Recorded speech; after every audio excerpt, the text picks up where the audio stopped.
దేశంలో 5 రాష్ట్రాల అసెంబ్లీ ఎన్నికల ఎగ్జిట్ పోల్స్ ఫలితాలు విడుదలయ్యాయి. ఈ ఎగ్జిట్ పోల్స్లో 5 రాష్ట్రాల ఎన్నికల్లో ఎన్డీఏ ప్రపంచం ఖాయమని తేల్చాయి. మే 4న ఎన్నికల కౌంటింగ్ జరగనుంది. మే 4న ఎన్నికల కౌంటింగ్ జరగాల్సి ఉండగా వివిధ సంస్థలు ఓటర్ల నుంచి సేకరించిన అభిప్రాయాల ఆధారంగా ఎగ్జిట్ పోల్స్ను విడుదల చేశాయి. అసెంబ్లీలో బీజేపీ మరో భారీ విజయం సాధించబోతుందని ఎగ్జిట్ పోల్స్ ఫలితాలు చెబుతున్నాయి.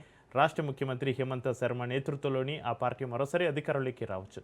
ఇక axis my India exit polls ప్రకారం ఆ పార్టీ 88 నుంచి 100 సీట్లు గెలుచుకోగా కాంగ్రెస్ నేతృత్వంలోని కూటమి 24 నుంచి 36 సీట్లతోటి సరిపెట్టుకోవచ్చని తెలిపింది.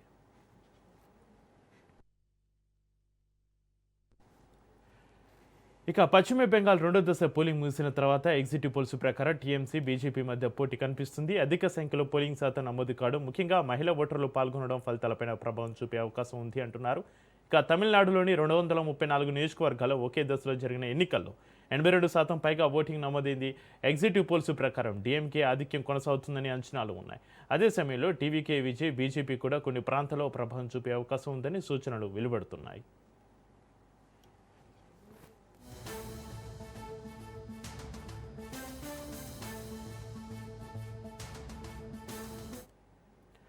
ఎప్పటిలాగే అధిక ఓటింగ్ నమోదైన కేరళలో ఎగ్జిట్ పోల్స్ స్పష్టమైన మెజారిటీని చూపించడం కష్టం. ఇక ఎల్డీఎఫ్, యూడీఎఫ్ మధ్య పోటీ తీవ్రంగా ఉందని ఎగ్జిట్ పోల్స్ చెబుతున్నాయి.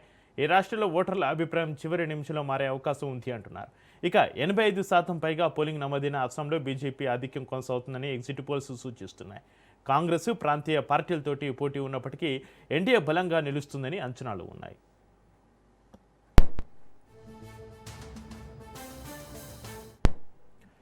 89% పైగా పోలింగ్ నమోదైన పుదుచ్చేరి రాష్ట్రంలో బీజేపీ ఆధ్వర్యంలోని ఎన్డీఏ ఆధిక్యం సాధించే అవకాశం ఉందని ఎగ్జిట్ పోల్స్ చెబుతున్నాయి. అధిక ఓటింగ్ ప్రజల రాజకీయ చైతన్యాన్ని ప్రతిబింబిస్తోంది. ఎగ్జిట్ పోల్స్ ప్రకారం బీజేపీ అస్సాం, పుదుచ్చేరి రాష్ట్రంలో బలంగా నిలుస్తోంది.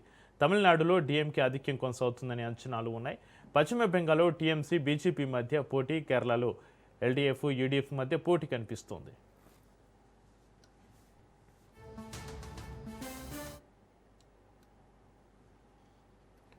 హైదరాబాద్ మెట్రో రైలు వ్యవస్థకు సంబంధించి కీలక పరిణామం చోటు చేసుకుంది. హైదరాబాద్ మెట్రో రైలును తెలంగాణ ప్రభుత్వం పూర్తిగా తన ఆధీనంలోకి తీసుకుంది. ఇప్పటివరకు ఈ ప్రాజెక్టులో భాగస్వామిగా ఉన్న ఎల్ఎండ్టీ సంస్థతో ఒప్పందం అధికారికంగా పూర్తయింది.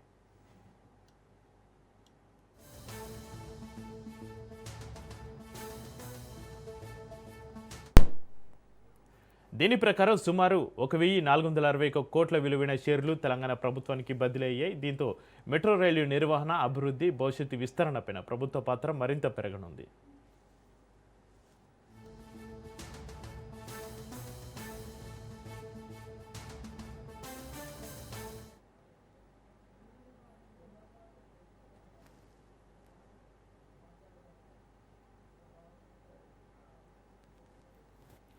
ఈ మార్పుతో ప్రయాణికులకు మెరుగైన సేవలు అందుతాయని అధికారులు అసభ్యం వ్యక్తం చేస్తున్నారు.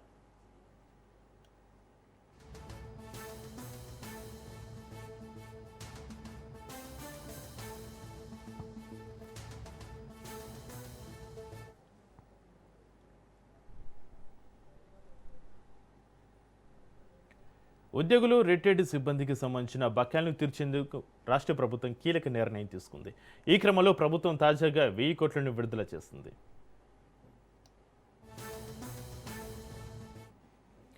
ప్రత్యేకంగా రిటైర్డ్ ఉద్యోగుల జీపీఎఫ్ బకాయిల చెల్లింపునకు ప్రాధాన్యత ఇస్తూ ఆర్థిక శాఖ చర్యలు చేపట్టింది. 2025 అక్టోబర్ వరకు పెండింగ్లో ఉన్న బకాయిలను చెల్లించినట్లుగా అధికారులు తెలిపారు.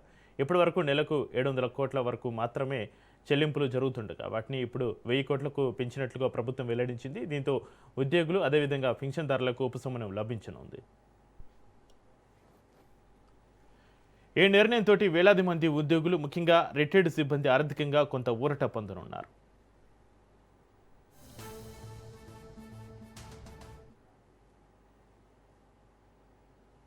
ప్రజల ఆశలను గత పాలకులు విస్మరించడంతో ప్రజాప్రభుత్వం ఏర్పడింది అన్నారు మంత్రి పొంగులేటి శ్రీనివాసరెడ్డి. సీఎం రేవంత్ నాయకత్వంలో అధికారులు ప్రజల వద్దకు వెళ్లి సమస్యలు పరిష్కరించేలా కార్యక్రమాలు అమలు చేస్తున్నారని తెలిపారు. గతంలో ప్రజలు కార్యాలయాల చుట్టూ తిరిగినా సమస్యల పరిష్కారం కాలేదని, ఈ ప్రభుత్వం ఏర్పడిన వెంటనే ప్రజాపాలన కార్యక్రమం ద్వారా అధికారులను ప్రజల వద్దకు పంపించి దరఖాస్తులు స్వీకరించి సమస్యలు పరిష్కరించామని అంటున్నారు.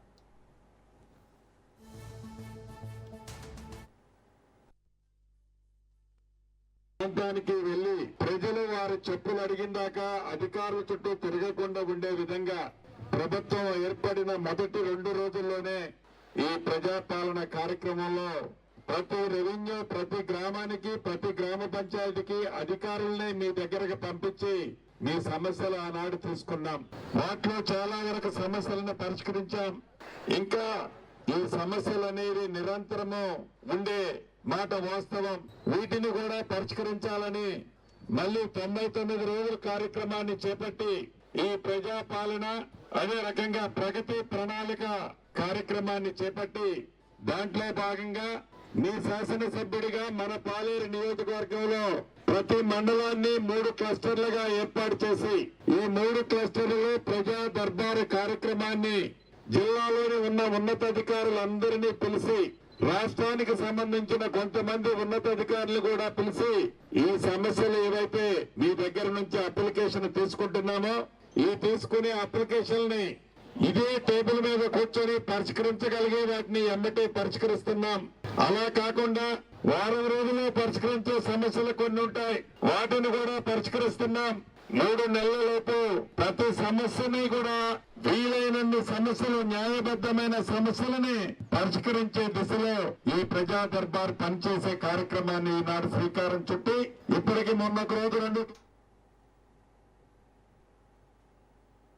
టీఆర్ఎస్ఏ అధినేత్రి కవిత తీరుపైన తెలంగాణ ఉద్యమకారులు మండిపడుతున్నారు. కవిత కరెక్ట్ కాదంటున్నారు. తాజాగా కవిత పార్టీపైన Munugode MLA Rajagopal Reddy hot comments చేశారు. కవిత పార్టీ పెట్టడం హాస్యాస్పదమన్నారు. కవితకు ఉద్యమకారుడి బిడ్డ అనే గుర్తింపు ఉందన్నారు.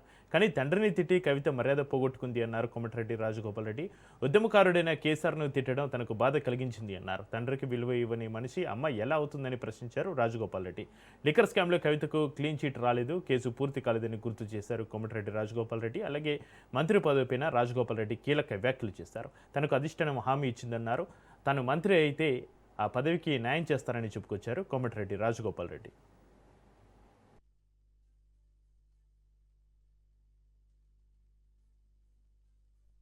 వాళ్ళ కుటుంబానికి, కేసీఆర్ కవితకైనా, హరీష్ రావుకైనా, కేటీఆర్ అయినా వాళ్ళందరికీ ఎవరి ద్వారా గుర్తింపు వచ్చింది? కేసీఆర్ ద్వారా. కేసీఆర్ లేకుండా కవిత ఎక్కడుంది? ఇది ఒక కుటుంబంలో ఆధిపత్య పోరు కాస్త బయటకు వచ్చి పార్టీ పెట్టింది. నిజంగా ఇది పెద్ద జోక్. కవిత పార్టీ, కవిత డెఫినెట్గా మొట్టమొదటి సమావేశాలని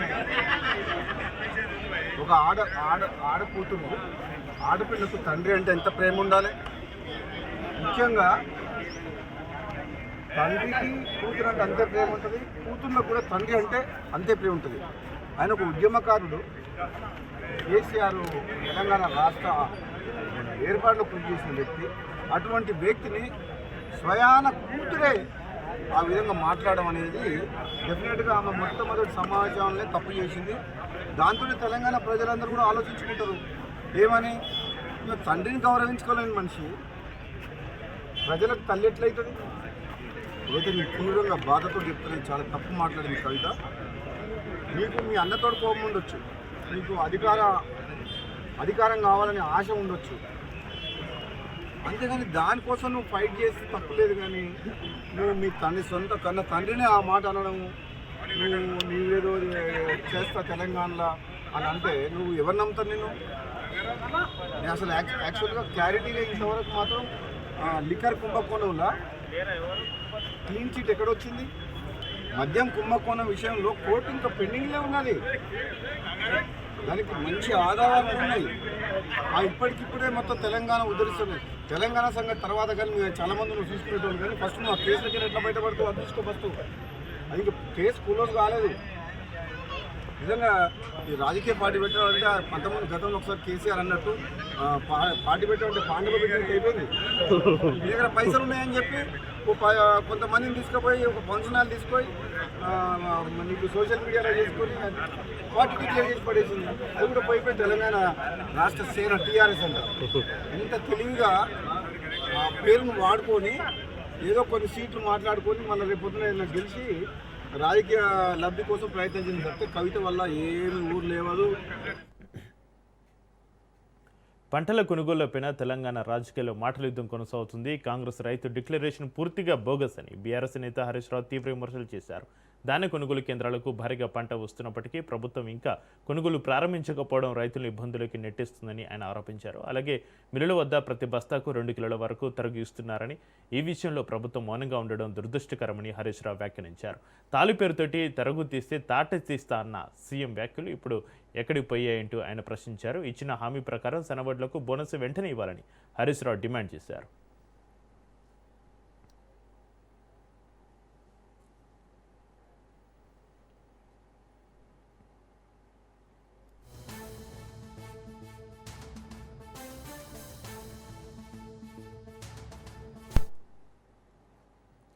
ప్రధాని మోడీ మే 10న తెలంగాణలో పర్యటించనున్నారు. మూడోసారి ప్రధానిగా బాధ్యతలు చేపట్టిన తర్వాత తెలంగాణకు మోడీ రావడం ఇదే మొదటిసారి.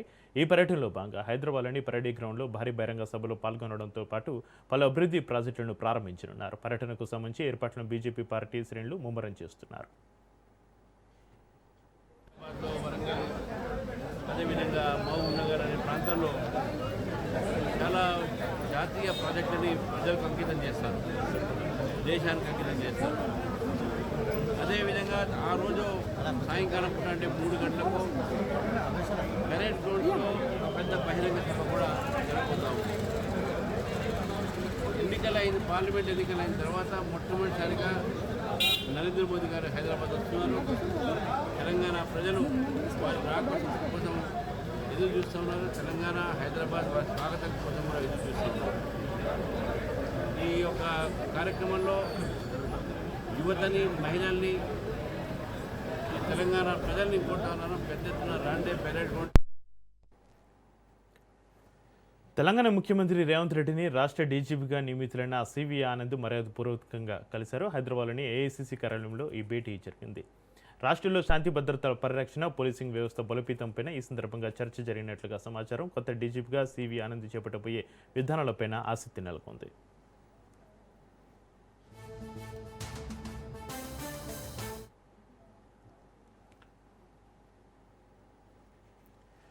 తెలంగాణ 10వ తరగతి ఫలితాలు విడుదలయ్యాయి. ప్రభుత్వ సలహాదారు కె కేశవరావు, విద్యాశాఖ సెక్రటరీ యోగితా రాణా, పాఠశాల విద్యాశాఖ డైరెక్టర్ నవీన్ నికోలస్లు ఫలితాలను విడుదల చేశారు. ఈ ఫలితాల్లో బాలికల హవా కొనసాగింది. పరీక్షల్లో ఉత్తీర్ణులైన విద్యార్థులకు కేకే శుభాకాంక్షలు తెలియజేశారు. అలాగే పాస్ అవని స్టూడెంట్స్ క్షణికావేశంలో కఠిన నిర్ణయాలు తీసుకోవద్దని, సప్లిమెంటరీకి మరింత సన్నద్ధమై పరీక్షలు రాసి పాస్ అవ్వాలని పేర్కొన్నారు.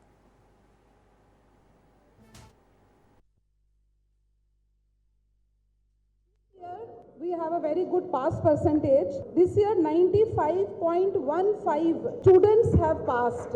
Last year it was 92.78 and this year 95.15 పిల్లలు పాస్ అయ్యారు. టోటల్ పిల్లలు 5,26,166 పిల్లలు అపియర్ అయి 4,97,312 పిల్లలు పాస్ అయ్యారు. పోయిన సంవత్సరం లాగా ఈ సంవత్సరం మళ్ళీ girls are the best. 96.26 pass percentage among girls and 94.07 pass percentage among boys. ఇదే విధంగా there are more than 5,731 schools. అక్కడ 100% పిల్లలు పాస్ అయ్యారు. దాంట్లో మాత్రమే ఒక 6 స్కూల్స్ ప్రైవేట్ స్కూల్స్ ఉన్నాయి, అక్కడ ఒక్క పిల్లవాడు కూడా పాస్ కాలేదు. ఇదే విధంగా Mulugu district recorded the highest pass percentage and Hyderabad district with. Party నేతలకు సీఎం చంద్రబాబు స్వీట్ వార్నింగ్ ఇచ్చారు. కేంద్రం రాష్ట్రానికి చెడ్డ పేరు రాకుండా అందరూ బాధ్యతగా పనిచేయాలని స్పష్టం చేశారు. కూటమిలో ఉన్న ప్రతి ఒక్కరూ పరస్పరం గౌరవించుకోవాలని సూచించారు. ఫ్లెక్సీలు, ఫోటోల విషయంలో ఘర్షణలకు దిగొద్దని కఠినంగా హెచ్చరించారు. ఇటీవల జరిగిన కొన్ని ఘటనలు తనను తీవ్రంగా బాధించాయని సీఎం తెలిపారు. కేంద్ర మంత్రులు తప్పు చేస్తే జాతీయ, అంతర్జాతీయ స్థాయిలో ప్రభావం ఉంటుందని, ఎమ్మెల్యేలు తప్పు చేస్తే అది రాష్ట్రమంతా ప్రతిధ్వని ఇస్తుందని అన్నారు. పార్టీ ఏదైనా సరే తప్పులకు చోటు లేదని, ఇకపై అలాంటి వ్యవహారం అస్సలు సాధించబోమని స్పష్టం చేశారు. మనం ఏం చేసినా నడుస్తుంది అనుకోవడం పొరపాటని, ప్రతి ఒక్కరు కూడా క్రమశిక్షణతోటి ఉండాలని సీఎం చంద్రబాబు నేతలకు స్వీట్ వార్నింగ్ ఇచ్చారు.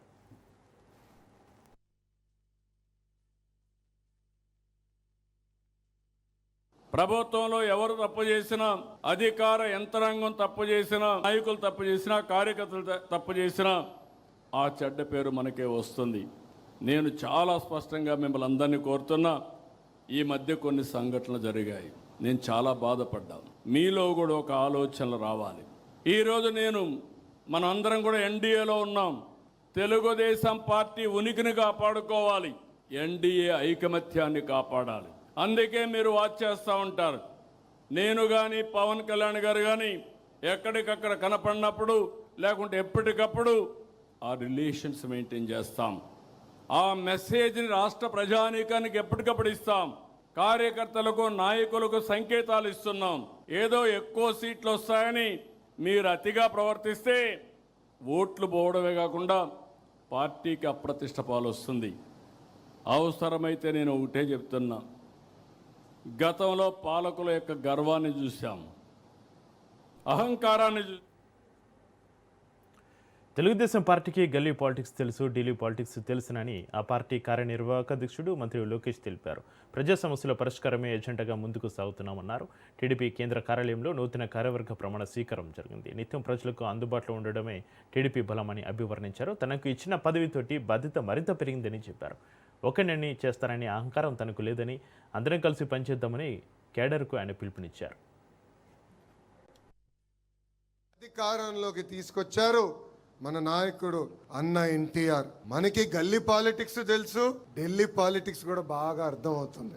ఓడిపోయినప్పుడు వెనక్కి తగ్గలేదు, గెలిచినప్పుడు కాళ్ళు ఎగరేసుకుని తిరగలేదు. నిత్యం ప్రజలకు అందుబాటులో ఉంటూ ప్రజల సమస్యలు పరిష్కరించిన పార్టీ ఒక తెలుగుదేశం పార్టీ. 44 ఏళ్ల గొప్ప చరిత్ర ఉన్న పార్టీ మనది. అలాంటి పార్టీకి ప్రత్యేకంగా నన్ను నేషనల్ వర్కింగ్ ప్రెసిడెంట్గా నియమించిన మన అధ్యక్షులు చంద్రబాబు నాయుడు గారికి, దాంట్లో కీలక పాత్ర వహించిన వేదిక ముందు నాయకులకి పేరు పేరున నా హృదయపూర్వక ధన్యవాదములు. ఒక మాటలో చెప్పాలంటే నాకు బాధ్యత పెరిగింది. యువగలం పాదయాత్రలో మిమ్మల్ని